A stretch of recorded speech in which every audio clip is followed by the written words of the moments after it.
defense before the defense, right? So the first part of any wrestling is pretty much a setup. So a guy's going to either get a collar tie, a 2-on-1, a underhook, some sort of control tie is what he's going to be getting. And when he does that, I need to be able to wrestle through that position.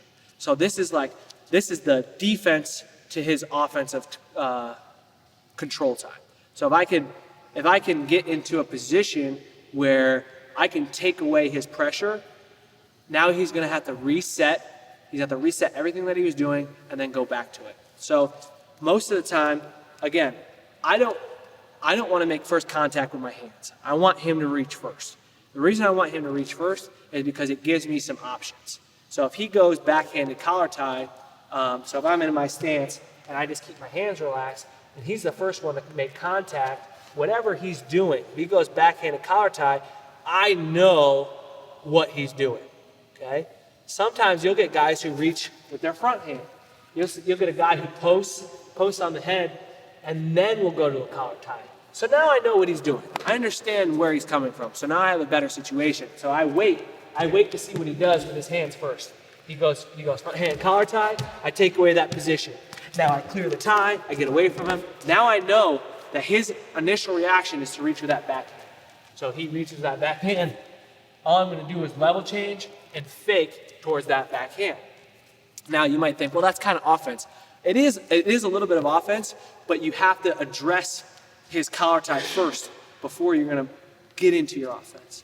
So just by faking, a lot of times people think fakes is all about offense.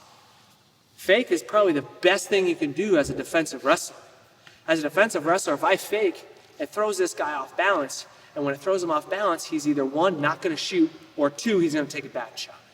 Okay, so it's really important to understand that when I'm in a good stance and I see what he's doing, if I fake, I get a reaction out of him, I'm going to see what he does, and then I can counterattack after he moves his feet or he takes another shot. So if he goes and reaches up with his backhand and I fake, Gabe's most likely going to move and try to clear out. He's going to go down block. If he goes down block, that's great for me because now he resets.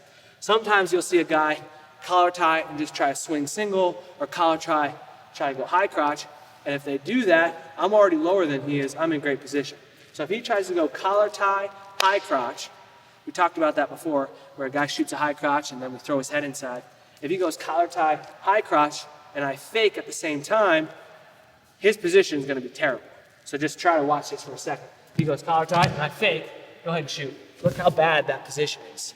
Now my defense is right there. So it's the approach, the initial approach is really important, and that's where my fakes come in. My fakes are coming in to throw him off balance and make him take a bad shot. When he takes a bad shot, my defense works a lot better, a lot better.